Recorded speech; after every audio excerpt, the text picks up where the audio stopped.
Assalamualaikum warahmatullahi wabarakatuh. Selamat siang Ibu Bapak yang saya hormati, termasuk Mas Moderator. Em, saya harusnya materi saya pagi, tapi saya minta siang karena saya dengan adanya acara ini saya sudah mengcancel 2 acara ini. Dan ini lebih penting bagi saya untuk hadir di sini, meskipun harus ditukar siang hari.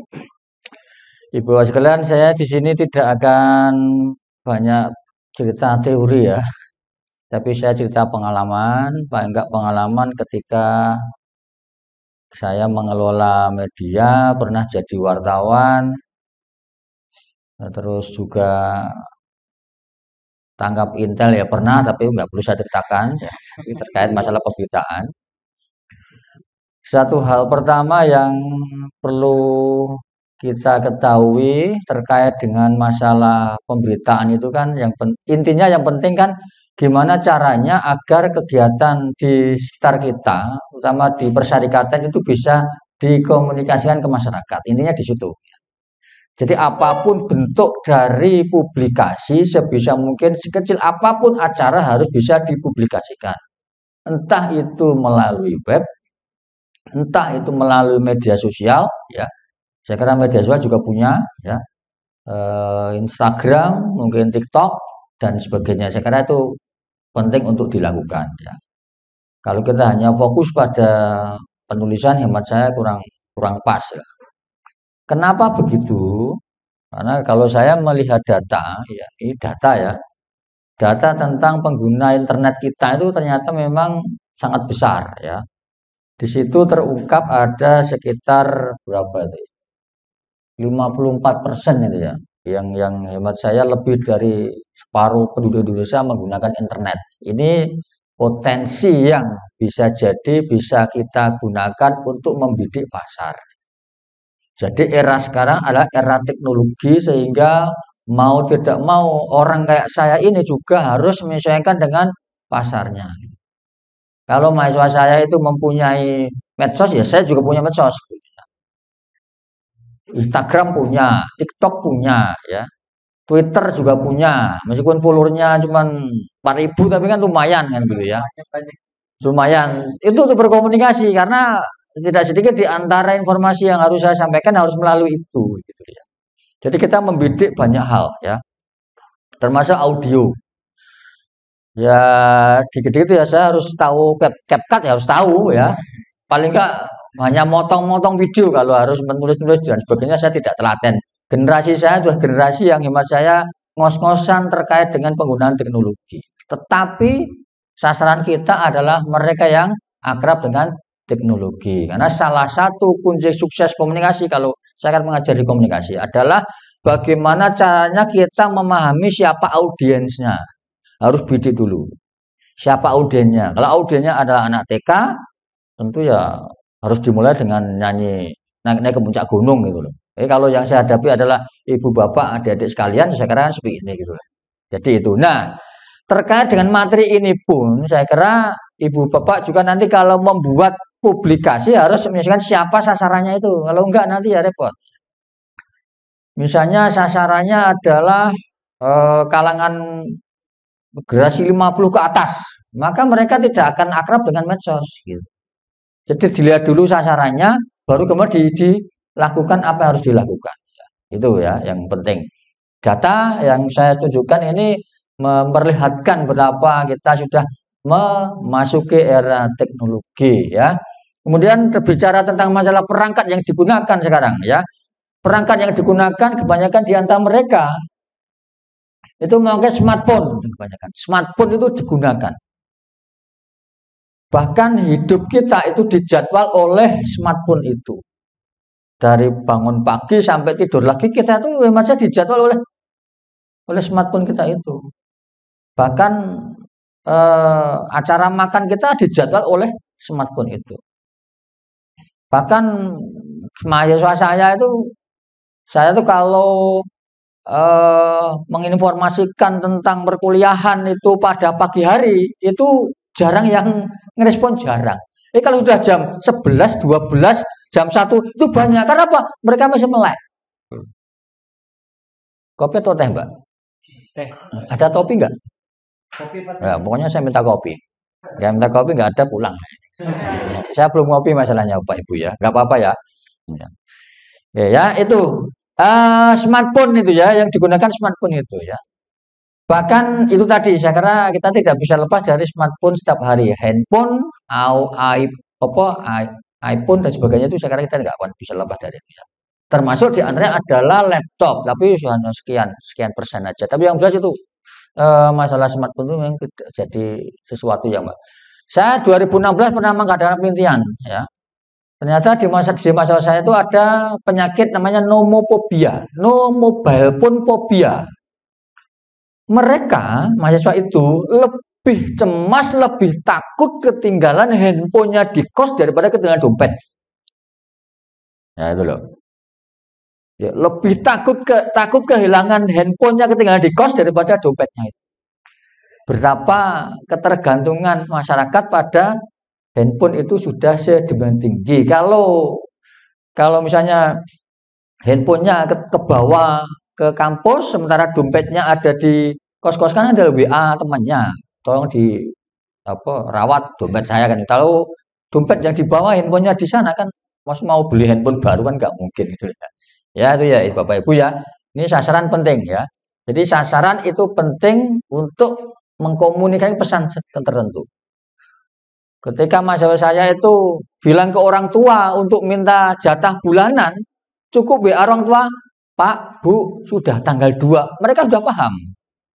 Ya, kalau mereka WA saya, lapo kamu gitu kan itu. Artinya bahwa sasaran itu kan sudah paham. Ya. Ini penting ya yang dilakukan. Nah, kemudian ini persebaran dari informasi ya. Ini agak data agak lama ya.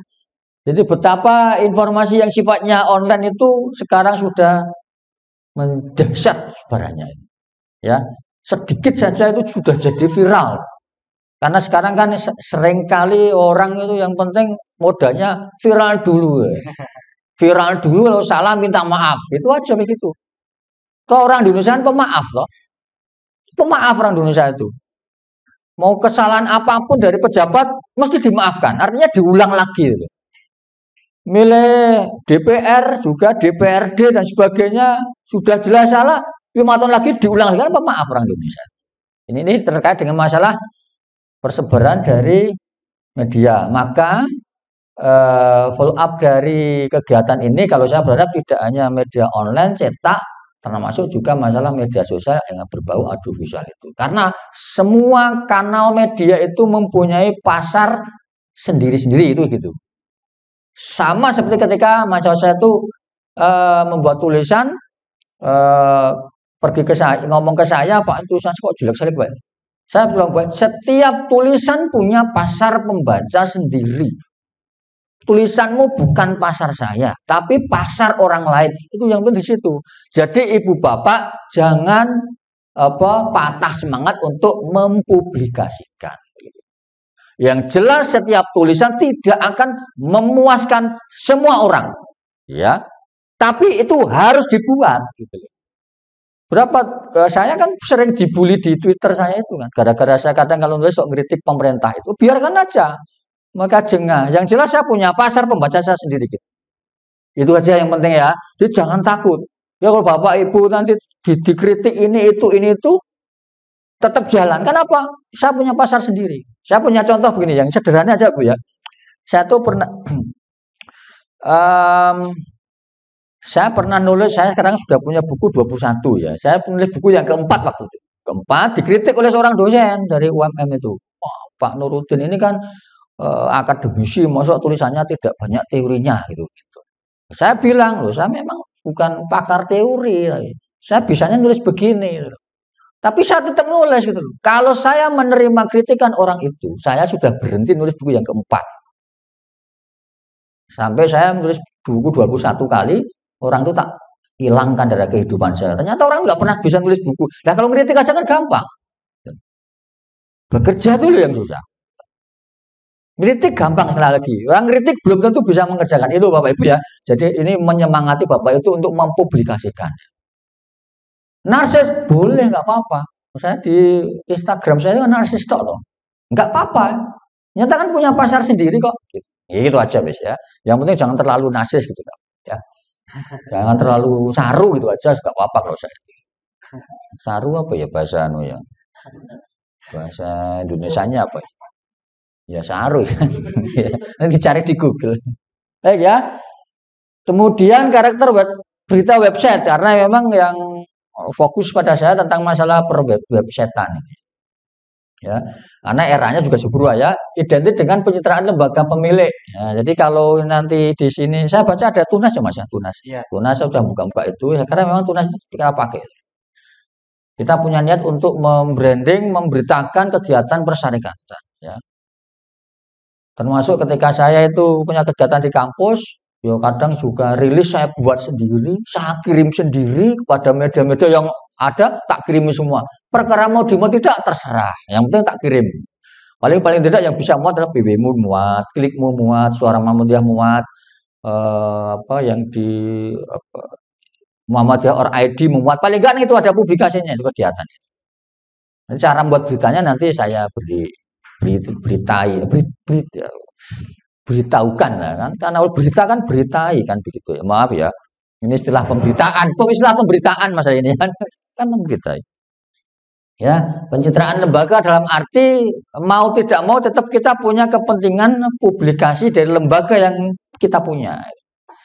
Kalau dari PRM ya, kalau dari ya tentu berita PRM lebih mayoritas harus ada di situ. Jangan berita tentang masalah PRM miliknya PRM tapi beritanya Melayu Semudo ya jangan punya PRM. Melayu sudah punya media sendiri gitu ya.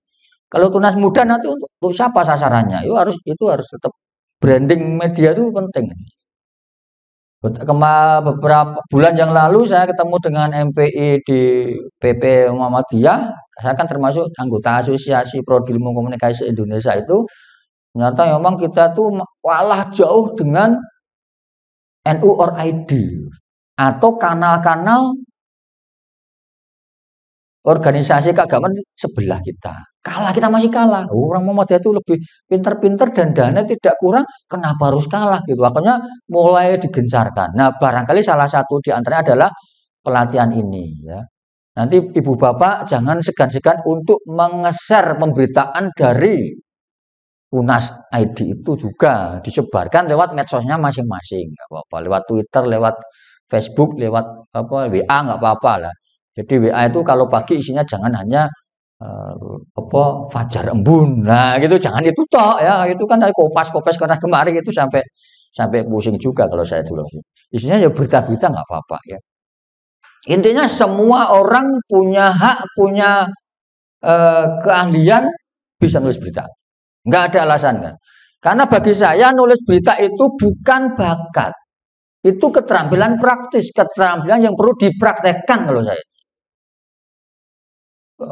Orang bisa belajar berenang itu bukan karena bakat, tapi karena praktek berenang, gaya punggung, gaya dada, gaya batu, bisa berenang akhirnya. Masuk orang naik sepeda motor itu nggak perlu bakat saya kira. Belajar terus. Anaknya Ahmad Dhani itu namanya Al Eldul. Itu kan dia tidak ahli, ya dia tidak bakat bermusik, tapi karena di rumahnya ada alat musik lengkap, bapaknya bisa melatih, begitu dia bangun pagi sudah bisa megang gitar, bisa gitar, langsung bapaknya memberitahu, gitu kan. Itu karena kebiasaan itu. Apalagi menulis keterampilan praktis, jangan bakat. Karena kalau kita mengkaitkan sesuatu dengan bakat, kita akan mundur dengan teratur. Wah, saya nggak bakat ini. Mundur akhirnya gitu loh. Padahal itu keterampilan praktis ini. Kalaupun itu percaya bakat, ya taruh nomor 100 sekian dulu ya. Karena keterampilan praktis itu tadi. Kalau terkait dengan masalah, kalau saya nulis ditolak media massa itu sudah biasa dulu. Bahkan tulisan saya pertama kali dimuat di Harian Jawa Pos tahun 91, Mei 91 dimuat, habis itu 20 kali berurutan ditolak. Ada, saya punya datanya. Dari dimuat Mei 91 ditolak 20 kali berurutan. Ini enggak hanya bayangkan ini, bayang pun kalau ini karena saking mumetnya itu. Baru dimuat yang ke-21 ya. Ditolak 16 kali baru dimuat lagi. Itu kalau memang ya jihad kita itu ya jihad di tulisan itu. Jadi kalau orang bicara jihad dengan harta, kita jihad dengan tulisan sekecil apapun saya kira itu punya makna kok itu kan. punya pahala itu. Kita nggak usah ngomong, nggak usah bicara masalah gaji nulis gini. Kadang orang wah lu gaji berapa nulis ditunas nggak usah mikir itu. Gajinya di luar itu kan rezeki yang kita dapatkan karena keikhlasan kita di situ. Kalau saya kok begitu, Mas. Ya, ini kemudian mewakili pernyataan resmi lembaga pemilik website ya. Jadi barangkali ada rilis-rilis, jadi mungkin Tunas ID ada kegiatan dari PDM Kota, beritakan. Dari kegiatan PRM, Tunas Muda jangan lupa ikut memberitakan. Kan kita saling sinergi untuk saling memberitakan itu. Sebagaimana kalau saya sering ngirim rilis ya, rilis ke media itu ya itu kebanyakan karena pertemanan gitu loh. Saya senang menjalin pertemanan karena salah satu untungnya gampang dimuat gitu. Ya, ini. Jadi Bapak Ibu di sini mungkin barangkali sudah bersepakat bulat untuk saling memberitakan berita masing-masing ortom atau PRM-nya itu. Saling memberitakan, saling mensupport itu. Itu dampaknya akan lebih luas. Pernyataan resmi ini misalnya berkaitan dengan sudah sebuah masalah yang harus dikomunikasikan ke publik resmi ya dari lembaga terkait. Media komunikasi lembaga dengan masyarakat ya. Jadi media itu kan penyambung lidah ya. Termasuk wartawan penyambung lidah dari lembaga. Tentu kita juga mau tidak mau tetap juga akan bisa ikut terpublikasikan ya. Tapi kan kita mempublikasikan nama kita sudah berkhidmat untuk memberitakan terkait dengan masalah kelembagaan kita itu. Nah, terus siapa saja pembaca berita website ini jelas ya. Sekarang eranya era terbuka, semua orang bisa mengakses. Jejak digital itu penting, bahkan orang menganggap kejam. Betapa saya itu kadang jengkel dengan masalah saya ketika mereka itu masih belum jadi suami istri. Di medsosnya manggilnya itu ayah dan bunda, betapa saya pusing sekali saya. Bukan mas atau dek, ayah dan bunda. Pernah punya saya itu. Akhirnya tak komentari itu. Gimana ayah sudah makan pagi belum? Tak gitu kan. Akhirnya terus izin. Artinya bahwa itu jejak digital di mana suatu saat nanti kalau dua orang itu nggak jadi suami istri kan kasihan ya calon selanjutnya kan gitu itu. Jadi jejak digital itu penting ya. Dan mahal bahkan kejam. Gitu. Makanya ini di sini ini saya silakan apa terserah ya. Kita punya media, siapa sasaran kita? Kalau Tunas sasarannya adalah anak muda ya, anak muda yang dibidik. Apa yang terjadi pada anak muda? Misalnya salah satu contoh begitu. Ini penting karena jangan sampai nanti kita salah sasaran ya. Itu ya. Ngomong sama orang tua kok bahasanya bahasa medsos ya, bahasa gabut ya. Ada mager, orang tua nggak paham. Ngomong gabut mager ya sama-sama anak muda tahu. Gabut mager, OTW, BTW tahu semua anak muda. Nah, orang tua kan nggak paham. Nah itu harus dikreasi agar orang paham. Salah satu bentuk komunikasi yang baik adalah gimana caranya kita memahami siapa sasaran kita. Itu di sini itu penting ini ya. Yang perlu saya sampaikan. Ini ada mahasiswa, dosen, karyawan, alumni, calon mahasiswa baru ini kalau ini yang sering saya omongkan kalau di kampus dan sebagainya. Anda boleh mengkreasi sendiri ya. Kelompok pilihan berita.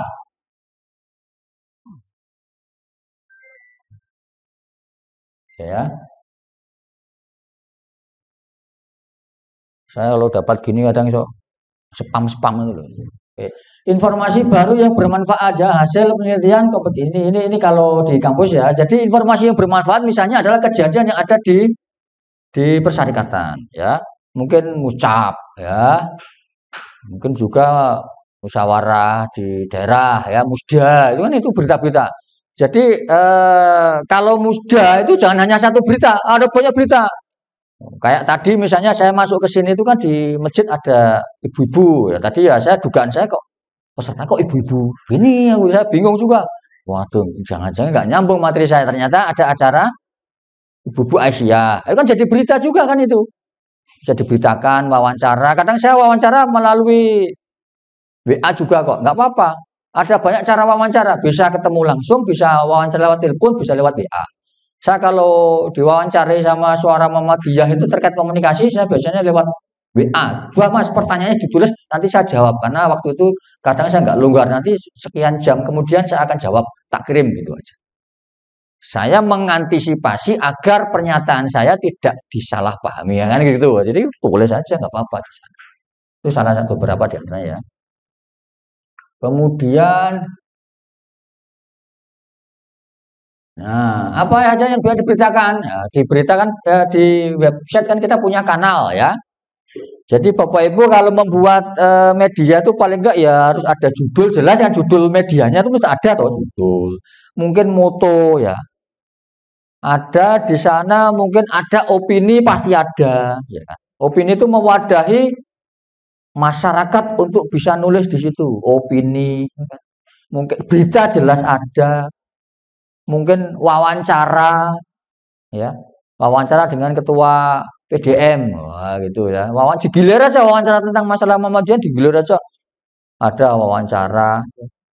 Jadi kita itu punya niat bagaimana caranya kita itu mempublikasikan ya, orang-orang di persyarikatan salah satunya di situ, biar dikenal gitu ya, biar dikenal. Paling enggak ya, dikenal oleh masyarakat luas gitu ya. Mungkin ada juga tanya jawab. Kalau di web mungkin ada tanya jawab tentang Mas Tarjih, ya, mungkin gitu juga bisa ya, boleh nggak apa-apa. Ya, mungkin ada konsultasi keagamaan, konsultasi psikologi, tapi semua terserah ini contoh. Jadi jangan sampai isinya hanya berita tok. Ini berita tok nggak menarik. Mungkin galeri foto juga boleh. Iya ada beberapa foto. Termasuk adalah kanalnya. Kalau misalnya media itu punya YouTube ya kanalnya harus ditautkan di situ biar nanti ikut tersebarkan. Kanalnya itu harus ada di situ ya. Ini beberapa contoh di antaranya. Nanti kita buka tunas ya coba sambil kita lihat nanti satu persatu. Sekarang buat media online tuh banyak gratis banyak kok ya. Gratis itu ya buat WordPress tinggal dikreasi aja tuh bisa kok. Kalau misalnya nanti Bapak nggak bisa nanti tak mintakan mahasiswa saya itu banyak yang ahli dalam bidang itu kreasi ya. CapCut juga diajari. Kalau bisa suatu saat nanti diajari cara membuat video pendek, nggak apa-apa. Minimal kan memberitakan dirinya sendiri ya di Instagram itu. Terutama sekali harapannya untuk media kelembagaan. Kegiatan tahunan, milad dan sebagainya nih, kegiatan tahunan. Di kampus UM sekarang ada apa? Musyawarah atau apa ya? Maksudnya tarjih misalnya di PP. Tahu besok minggu depan ada muktamarnya Hizbul Waton. Barangkali nanti ada tertarik yang mau meliput datang ke sana wawancara dengan salah satu peserta yang dari luar yang jauh diwawancara unik gitu kan. Wawancara dari Papua ya nah. Wawancara masukkan ke web nggak apa-apa. Prestasi membanggakan karena banyak prestasi dari lembaga kita.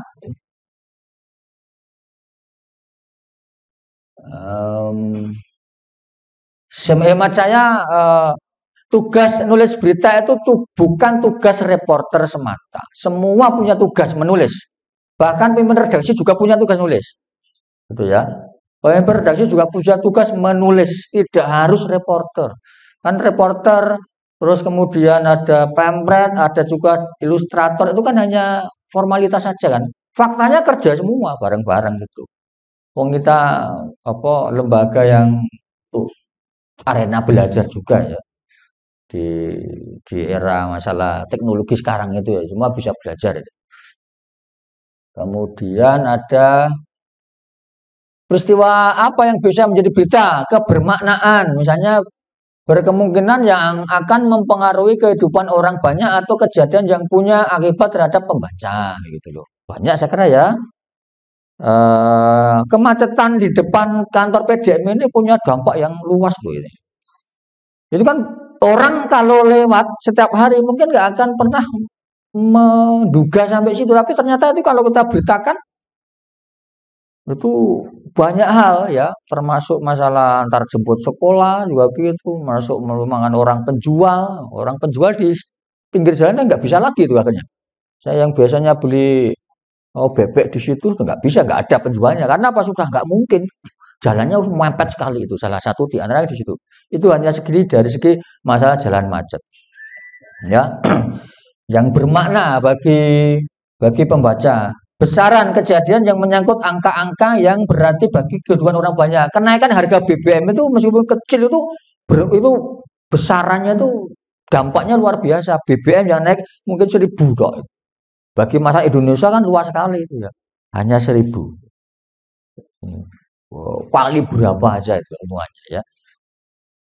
Indonesia yang negaranya negara makmur gini aja kok masuk utangnya yang paling banyak itu kan. Ya bayar pajak kita terus ternyata kok ya tidak pernah mendapatkan apa-apa yang ya maksudnya ya harapan kita kan ya, jadi ikut kerepotan sendiri kan di Kalimantan sana kekayaannya diangkut dan sebagainya. Tiba-tiba ada banyak pejabat yang tertangkap KPK kan miris gitu ya. Terus kemudian kebaruan, jadi berita itu kalau bisa harus baru. Ya, harus baru sedang terjadi, aktual gitu ya. Aktual itu memang masing-masing ukuran media beda ya. Kalau koran harian ukuran aktualnya ya sehari. Kalau televisi ya ukurannya bisa per jam karena per jam kan ada apa breaking news itu kan begitu ya. Kalau media online lebih cepat lagi. Kalau media online kejadian sekarang diberitakan besok ya sudah agak basi. Jadi pertemuan ini ya kalau bisa sesegera mungkin nanti sore siang sudah masuk pemberitaan. Ya, di media online. Karena masalah kebaruan.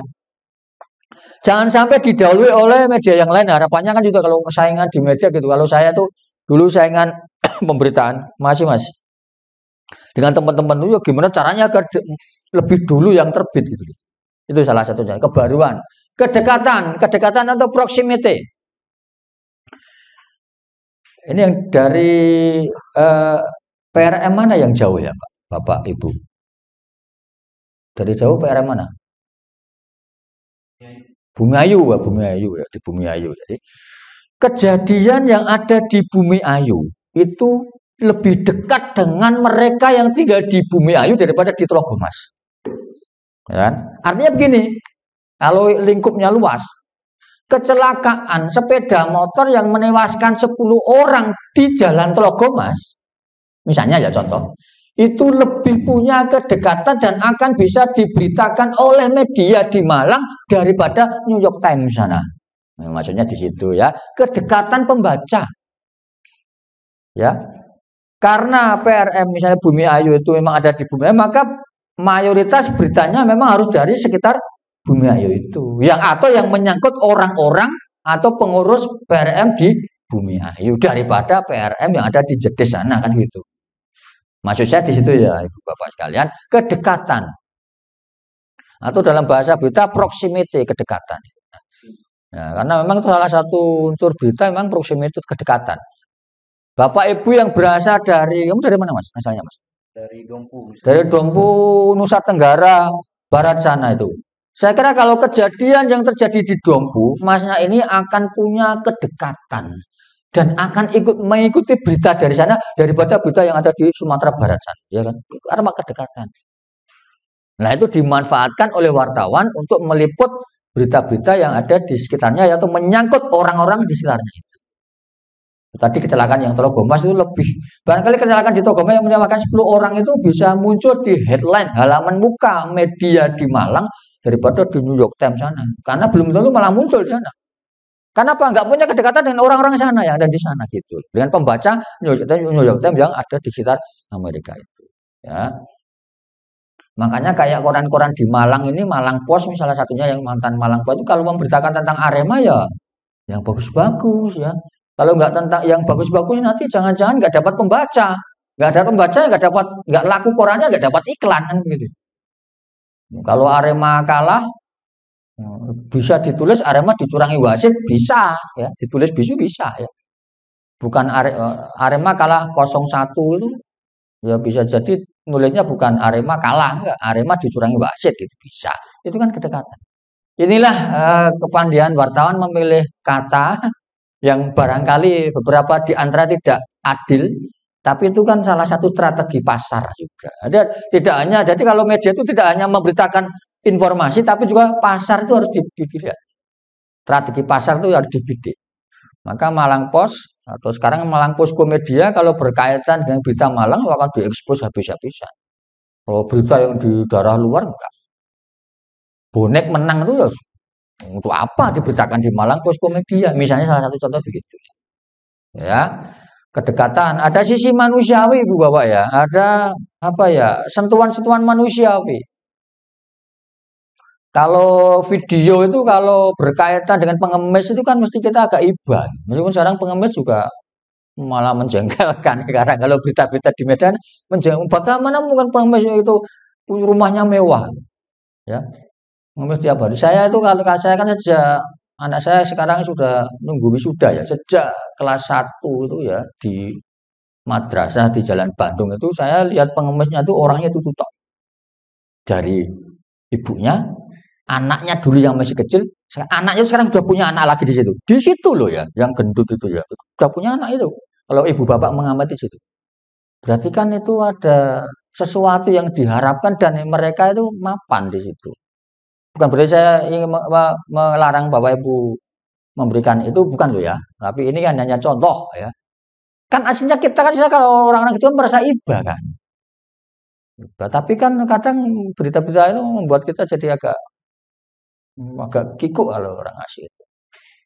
Berita silakan ada browsing di media itu ada banyak berita bahwa pengemis itu rumahnya mewah, lebih mewah dari kita, Mas. Ya. Lebih mewah dari ketua PDM sekarang. Wah, sekali enggak ada Pak Aris enggak ada. Tadi ketemu saya. Oke, kemudian isi manusiawi ya, sentuhan manusiawi ya. Ini banyak sentuhan manusiawi. Iba, rasa iba intinya rasa-rasa iba. Kemudian ini jenis berita ya Bu Bapak ya, jenis berita. Jadi beritanya itu beberapa jenis berita.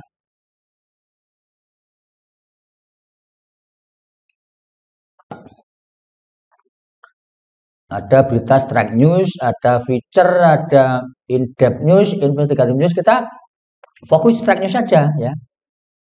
Kita bukan levelnya di in-depth feature investigative news. Ini kan tulisan nanti aja. Yang penting strike news bisa, nanti yang lainnya bisa kok. Ini yang khusus akan saya jelaskan ini ya. Itu nggak usah dihafalkan ya Bapak ya. Pokoknya strike news saja lah. Apa itu strike news ini? Berita singkat. Berita singkat strike news itu.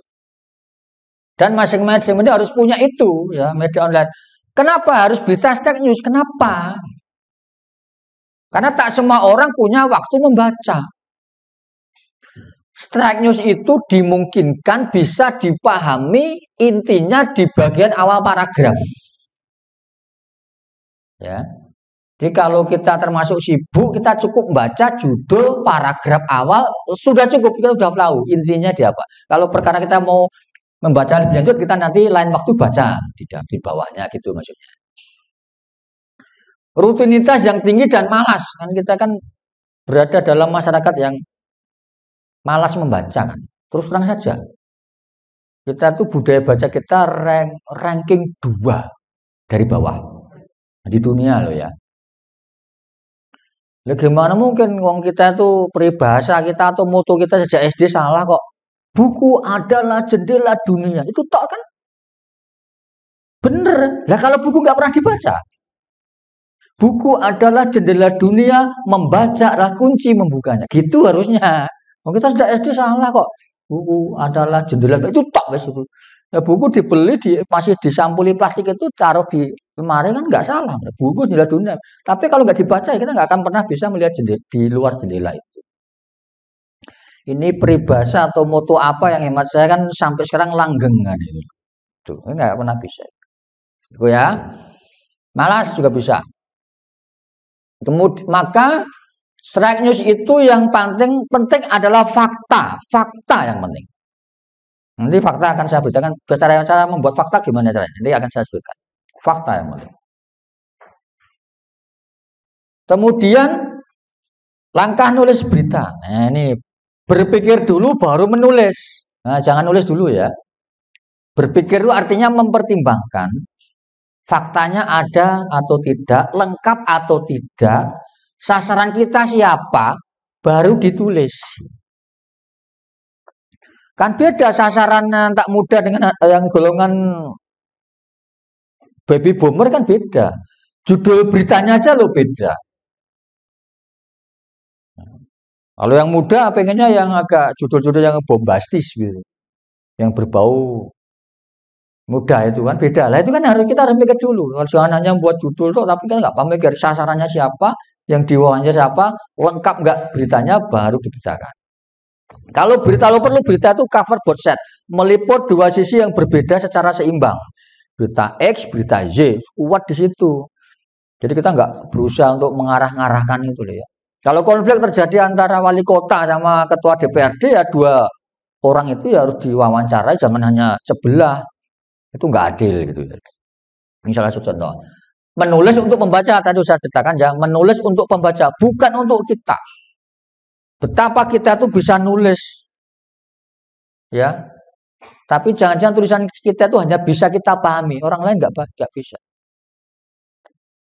Maka salah satu kunci nulis adalah bagaimana caranya orang lain bisa paham, suruh baca gitu. Saya kadang kalau nulis buku itu mahasiswa tak suruh baca, tolong baca ya. Di samping mereka tak suruh ngedit, mereka kan bisa paham tentang sesuatu kajian yang saya tulis gitu. Tak suruh ngedit dah. Kalau paham berarti bisa ya. Kalau ukurnya kita ya kita semua ahli, tapi orang lain paham tidak itu penting ya. Menulis untuk mengungkapkan ya, mengungkapkan sesuatu, ada sesuatu yang pengen kita punya misi visi tertentu tuh yang harus kita beritakan. Syiar salah satu di antaranya. Ya, acaranya kan perlu disiarkan kepada medsos masing-masing teman-teman atau juga media kan perlu disiarkan ya. Kemudian gunakan istilah yang akrab bagi pembaca. Ini penting ya. Gunakan istilah yang akrab itu tadi yang sudah saya terangkan, akrab bagi pembaca. Jangan pilih kata-kata atau kalimat yang membingungkan. Jadi kata-kata tidak mengerti. Saya nanti contoh. Oke ya. Ini langkah nulis berita, gunakan kalimat singkat saja. Buatlah paragraf singkat, gunakan kata konkret dan terukur. Nah ini ya. Kalimat pendek ini ada rumusnya nih ya. Ibu Bapak sekalian, kalimat singkat itu ada, ini rumusnya, ini rumus. Ya Robert Gunning ini ya. Ini rumus membuat berita itu ini. Kalimatnya pendek-pendek saja. Nggak usah panjang-panjang. Panjang-panjang nanti malah kalimat majemuk malah tidak menjelaskan, nanti muter tok itu deh. Ya, harusnya sudah masih panjang tapi sudah titik. Ini aja mudah itu ya. Yang bagian pertama aja tuh mudah sekali ya. Paling enggak 2 lah, 8 sampai 11 kata. Itu cukup. Ini rumus kok. Rumus ini ya. Rumus di mana ini yang mempunyai rumus itu juga tidak sembarangan mempunyai pendapat, itu mesti punya riset tertentu agar ya mungkin dari riset tertentu agar ternyata dirumuskan akhirnya sekian kata itu ya, bisa dipahami oleh masyarakat. Kemudian ini piramida ya, tulisan kita piramida terbalik kalau bisa. Kenapa piramida terbalik? Karena kan piramida terbalik itu yang paling penting bagian awal. Baru kemudian piramida terbalik ini ya. Itu yang tidak penting bagian bawah. Jadi kalau misalnya redaktur itu mempunyai kriteria bahwa berita itu harus 200 kata, kok ditulis 250, maka redaktur itu gampang motong dari bawah. Gitu loh. Gampang motong dari bawah, nggak akan mengubah arti. Ya, misalnya misalnya berita tentang pelatihan jurnalistik ini ya diberitakan. Ya. Kemudian ada sesuatu yang unik yang berkaitan dengan pelatihan jurnalistik ini adalah kegiatan ibu-ibu di masjid situ. Aisyah itu. Diberitakan di bawah ya. Di samping kegiatan ini ada berita, ada kegiatan Ibu Aisyah menjual kue gitu ya. Karena banyak kue di sana tadi saya lihatnya itu, saya nggak tahu apa caranya ya. Itu kan bisa dipotong dari bawah, nggak akan mengubah inti kegiatan ini. Gitu. Itu gunanya piramida terbalik. Saya nulis berita aja susah Pak, maksud harus piramida terbalik. Ya nggak usah dipikir kalau begitu. Pokoknya nulis itu aja ya. Daripada saya ngomong tentang piramida terbalik tapi malah nggak nulis. Nulis aja yang penting itu aja. Sekarang tujuan kita adalah bisa mempublikasikan. Tapi kan lambat laun kita akan bisa melatih untuk memahami piramida terbalik ini. Siapa tahu suatu saat nanti Ibu bapak sekalian mempunyai media yang mapan kan siapa tahu bisa kan. Wah, maka piramida terbalik ini penting. Tapi udahlah, nyahkan dulu ya ini ya. Yang penting nulis dulu. Wes itu aja. Gimana Pak, saya sudah berumur gini, tulis piramida terbalik, nulis saja susah Pak. Ya sudah nulis saja gitu aja wes ya. Jadi nggak usah nanti daripada malah jadi bisul ya. Boleh. Mengapa piramida terbalik? Ini yang saya tadi sudah ceritakan. Nah, ini skip saja kalau begitu. Nah, ini unsur berita Ibu Bapak ya. Ibu Bapak kalau nulis berita jangan lupa bahan dasar ini. Ini banyak ada 5W1H. Apa, kapan, di mana, mengapa, siapa, apa. 5W1H ini jangan lupa, ini rumus ini. Jadi kalau Bapak Ibu mau nulis, sudah lengkap belum ininya? Kalau belum lengkap, dilengkapi dulu. Ya. Karena itu bahan dasar membuat berita. Kalau kita nggak punya ini, nulis berita juga agak susah bagi kita. Contoh. Ini contoh saja loh ya Bapak Ibu ya, contoh. Apa? Gantung diri. Siapa? Ani 16 tahun. Di mana? Di kamarnya Jalan Sumbersari, Malang. Kapan? Sabtu pagi 22 Juli 2023. Mengapa? Dipaksa kawin dengan duda beranak 4. Ini contoh-contoh. Bagaimana? Meninggal setelah menggantung lehernya dengan plastik. Bukan plastik-plastik kresek, bukan itu ya. Oh, plastik-plastik petampar itu kan bisa juga. 5W1H atau sering disebut asdibimega gitu loh. Asdibimega. Ini warnanya beda ya. Warnanya beda ya, ada warna merah. Iya, memang. Ya, berkaitan atau kabelnya. Enggak apa-apa, yang penting kan bisa dibaca ya. Ya, asdibimega gitu ya. Ya kita harus ini, jadi kalau misalnya susah buat ini dulu, nggak apa-apa. Lah kemudian dari situ kita buat berita. Gadis Ani 16 tahun ditemukan meninggal dunia karena menggantung diri dengan tali di kamarnya Jalan Sumbersari, Malang, Sabtu pagi. Ia nekat menghabisi nyawanya diduga akibat cintanya pada seorang pemuda pujaannya direnggutkan ayahnya yang hendak mengawinkannya dengan seorang pemuda duda beranak 4. Nah, ini contoh. Jangan lupa disebutkan tanggal dan bulan. Tahun saya kira tidak perlu, nggak apa-apa. Ya. Ini dari berita ini aja bisa kita kreasikan. Yang ditonjolkan dulu bisa aninya, bisa tempatnya, bisa bagaimana, tergantung kepentingan. Kalau Pak Jokowi berkunjung ke kantor PDM, kan di antara 5W1H yang paling penting kan Pak Jokowi toh. Maka Pak Jokowi dimunculkan yang bagian awal, Presiden Republik Indonesia Joko Widodo. Nah, mengunjungi kantor PDM, disambut dengan foto benar begitu. Jangan terus bertempat di kantor PDM. Presiden Republik Indonesia, oh nggak menarik. Presiden dulu yang lebih terkenal kok gitu. Ya.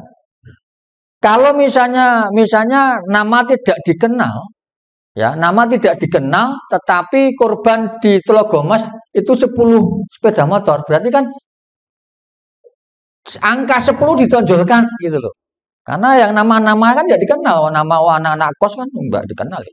Ditonjolkan itu. Nomor 10 karena 10 kecelakaan meninggal 10 itu kan sesuatu yang dahsyat. Yang jarang terjadi begitu ya, ditonjolkan dulu. Apa kereta api nabrak truk. Kereta api Semeru itu apa itu? Nabrak truk. Itu kan yang dipentingkan bagaimananya kan bisa. Ya bukan nama masinisnya, kan nasionalnya nggak akan berpengaruh nama masinisnya itu. Apa nggak terkenal ya. Jadi 5W1H ini memberikan pedoman pada kita cara membuat berita dan kita bisa mengkreasi kita akan tonjolnya yang mana. Jadi Bapak Ibu nanti ditonjolkan ya. Kalau buat berita, kalau berita tempatnya itu lebih menarik, tonjolkan tempatnya. Kalau kejadiannya lebih menarik, misalnya kalau yang siapanya yaitu yang lebih dikenal ya siapa ditonjolkan. Ini bisa dibolak-balik. Ini hanya sekedar contoh membuat paragraf. Nah, ini strike news itu. Jadi tanpa kita membaca berita selanjutnya kan kita sudah tahu itu berita ininya ya, sudah tahu ini. Nah terus baru kemudian diceritakan saksi mata mengatakan lah gitu loh ya, bawah-bawahnya itu gitu loh. Saksi mata kemudian barangkali ketika wartawan observasi itu ditemukan sebuah surat cinta dan sebagainya itu ya di kos-kosannya gitu. Itu ceritakan di bawah. Tapi kan intinya sudah terceritakan di bagian awal. Ya, surat cinta ya gitulah. Ya namanya juga anak muda ya. Ini contoh kasus ya Bapak ya. Oke, ini struktur nanti bisa dipelajari. Pokoknya ada jelas ada judul. Biasanya sebelum tulisan itu ada misalnya Tunas Muda ID ya atau Malang Tunas Muda. Tunas Muda apa Tunas ya? Tunas ya, mungkin Malang Tunas. Terus baru beritanya. Biar identitas itu ada. Artinya apa? Artinya nanti kalau ada orang itu mengutip itu harus menyebutkan sumbernya itu. Ya di bawah jangan lupa inisial penulisnya itu. Misalnya tulisannya adalah penulisnya ada Budi, ya BD gitu. Jadi nanti kalau nanti ada orang protes atau misalnya ada permasalahan kan langsung Pemret menugaskan untuk menjawab yang BD-nya itu suruh jawab. Jadi inisialnya itu dan itu juga kebanggaan. Kita yang nulis berita bukan yang lain. Jangan lupa identitasnya. Kalau saya ngirim rilis kepada media-media yang nggak tak kasih identitas, karena itu sudah saya anggap miliknya media itu. Silakan di inisialnya ya media apa yang ngupload berita itu. Kemudian ini produk jurnalistik, ya, track news, feature, artikel, opini, kolom, tajuk rencana ini beberapa di antaranya. Ini bukan baku, tapi ini yang tergantung dari kesepakatan redaktur ya. Nggak harus ini hanya ini. Ini kita langsung apa kita cut untuk jawab dulu mas. Saya ngikut saja. Nanti saya khawatir nanti ngantuk. Kalau ada ibu bapak sekalian, jadi kalau nanti ada undang-undang silakan langsung acungan jari langsung kita cut nggak apa-apa ya. Mungkin jangan sampai nanti lupa. Langsung pengen apa silakan ya. Kalau bisa saja, kalau enggak nanti tak carikan eksternal hard disk saya. Banyak kan. Saya kalau ngajar itu pertama kali ngajar mesti tak omong ke mahasiswa. Kamu silakan bertanya sampai saya nggak bisa jawab. Boleh nggak apa-apa, silakan. Nggak apa-apa. Kan nggak semua harus saya jawab. Karena tidak semua akan saya masukkan dalam hard disk saya. Hard disk saya terbatas. Yang baru tak masukkan, yang lama itu tak buang. Kalau kamu tanya yang lama tak carikan hard disk saya ada di laptop, handphone, Google banyak. Kemudian bahasa jurnalistik ini sederhana. Ya ini kita agak percepat ya. Sederhana, ya, singkat, padat, lugas, jelas. Ya. Singkat itu tidak bertele-tele. Kalau memang berita ya jangan pakai bahasa-bahasa mentang-mentang kita lulusan sastra, bahasanya adalah bahasa yang agak sastra misalnya bersama goresan tintaku yang menari-nari di atas kertas putih yang tidak berdosa. Wah, enggak, malah pembaca bingung nanti itu. Ini contoh kasus mungkin pengen menggayakan kalimat akhirnya malah tidak tepat sasaran gitu ya. Jadi kalau ya bisa kalau puisi ya, padat ya, lugas, tidak ambigu ya. Jelas kata-katanya ya. Tidak bias artinya ya tidak menimbulkan salah tafsir ya, tidak menimbulkan salah tafsir. Salah tafsir itu begini Pak Ibu. Jadi kalau dulu terjadi di zaman Orde Baru ya. Demonstran itu tertibkan. Tertibkan itu bingung itu ya. Tertibkan artinya dibariskan atau dibubarkan gitu kan gitu. Kan komandan bebas kan. Kalau pemahaman anak buah itu demonstran itu dibubarkan tapi menelan korban yang disalahkan anak buah kan, bukan komandannya kan. Dosa kan sudah tak suruh tertibkan kok malah dibubarkan. Kan bisa juga begitu kan. Itu kan memang kata-kata komandan kan ambigu di situ. Itu pedagang kaki lima yang ada di alun-alun ditertibkan mas, tertibkan itu dibubarkan. Ada yang ditertibkan hanya disuruh ditertibkan. Lu kan tak suruh menertibkan dalam arti dibubarkan, ini mau dibangun yang lain. Nah itu kan bisa juga. Jadi jangan sampai ambigu ya. Ya. Maksudnya tidak jelas nanti padahalnya ya. Jernih, menarik, demokratis, populis, logis, grammatik. Boleh dipoto nih ya. Nggak apa-apa. Jadi pada harus saya terangkan kan lama sekali. Foto aja boleh, nggak apa-apa. Silahkan dipoto.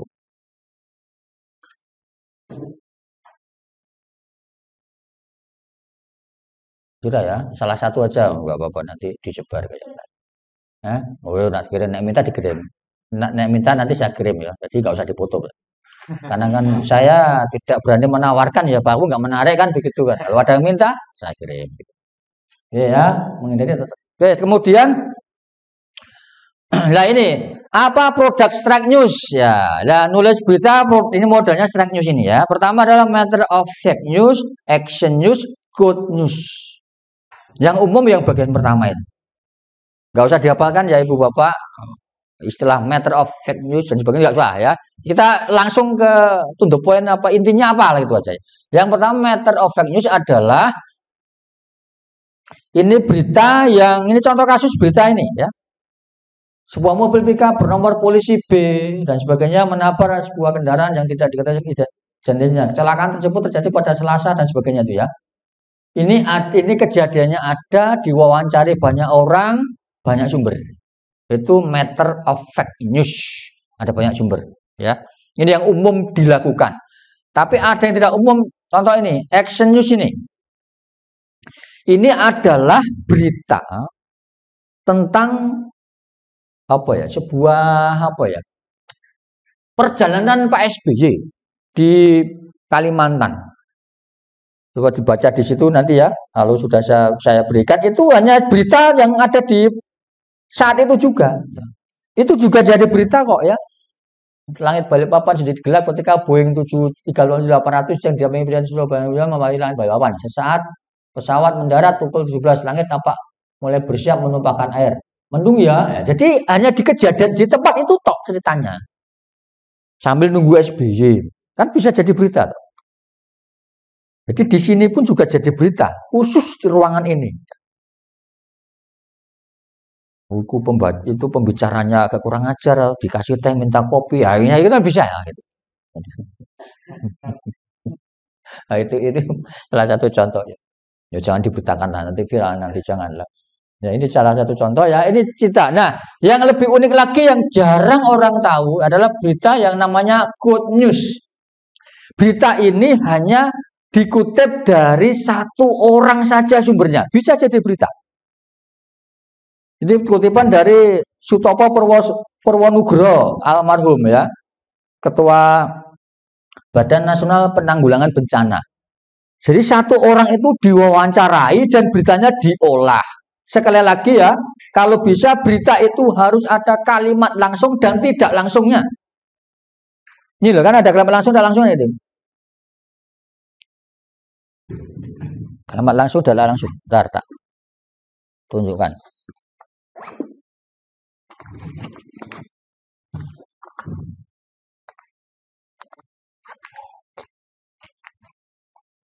Nah, ini kan kalimat langsung berdasarkan analisis dari gempa katanya. Posisi gempa barat tersebut menurun katanya ya. Nah, yang tidak kalah pentingnya bahwa kita harus memakai profiling Bapak Ibu. Profiling itu identitas seseorang. Kan orang itu kan punya identitas pertama.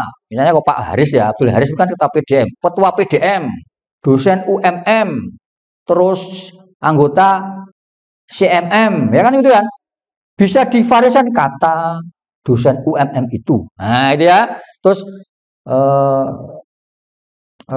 anggota CMM Malang itu mengatakan, nah gitu loh ya, divariasikan, tegas ketua PDM Kota Malang, misalnya gitu contoh kasus gitu. Jadi itu profiling namanya. Maka Ibu Bapak kalau nanti membuat berita jangan lupa identitas dari narasumber dari berbagai macam profesi. Ya, kata anak, kata bapak berputra dua. Itu boleh nggak apa-apa kan itu identitas. Jadi jangan hanya katanya, katanya itu nggak menarik. Dan variasikan juga dengan kalimat tidak langsung. Gimana cara buat? Ya dibuat kalimat langsung saja. Kan wawancara kalimat langsung loh. Kalimat langsung apa adanya. Tapi itu juga bisa dibuat kalimat tidak langsung. Yang penting intinya itu tidak mengubah apa yang dikatakan oleh narasumber. Boleh Pak, boleh, nggak apa-apa, nggak apa-apa. Ya, itu kalimat tidak langsung. Nah, kemudian ini bahasa berita.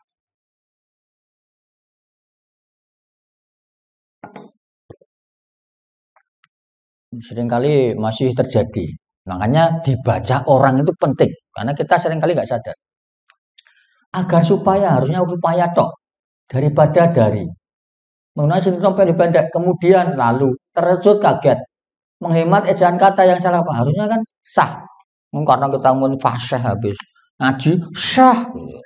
Padahal sah cukup. Ini kan beberapa di antaranya yang kita kurang sadar. Apotek, bukan apotik. Nah, itu kan jadi masalah ya. Hakikat, bukan hakikat. Hakikat kan bahasa keseharian, ya, hakikat. Hakikat yang benar itu. Bahasa berita padat, singkat ya. Membuang kata-kata mubazir dilakukan oleh Ahmad. Dilakukan Ahmad cukup bisa. Kalau dalam bahasa jurnalistik ya, dilakukan. Nggak ada kata oleh nggak apa-apa. Ini kan hanya salah kalau dalam bahasa Indonesia. Kalau dalam bahasa jurnalistik dalam arti untuk mengkomunikasikan pada orang lain sudah paham. Dilawan Ahmad cukup. Oleh siapa? Ya oleh Ahmad jelas gitu ya. Pergi ke sekolah cukup. Dia ke sekolah, Pak Guru itu ke sekolah cukup.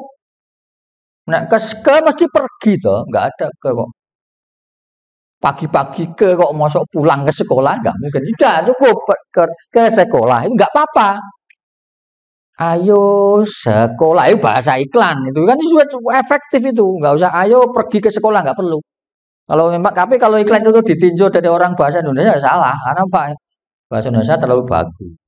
Tapi yang penting kan bahasa iklan, bahasa Sunda itu kan yang penting komunikatif, bisa dipahami oleh orang lain. Ini contoh lain tentang masalah berita yang bombastis ini kayak media-media yang abal-abal karena kan membuat berita yang bombastis. Ya mungkin itu ya Ibu Bapak yang bisa kami sampaikan. Kalau saya tanya kok ke sini ya, jawabannya. Ya, itu yang kami berikan. Jadi ada kurang lebih minta maaf. Jadi kalau nanti masih ada waktu ya Mas moderator untuk tanya jawab dipersilakan. Saya hanya mencoba memantik saja ya. Bahan dasar yang kemudian barangkali nanti penjelasan lebih lanjut nanti Ibu Bapak sekalian bisa mengkreasi sendiri. Kalau Ibu Bapak barangkali ada penjelasan saya yang kurang, boleh ketemu saya di kampus 3 UMM. Boleh, saya ngajar di sana kebetulan. Matur suwun, selamat berjihad. Assalamualaikum warahmatullahi wabarakatuh. Waalaikumsalam.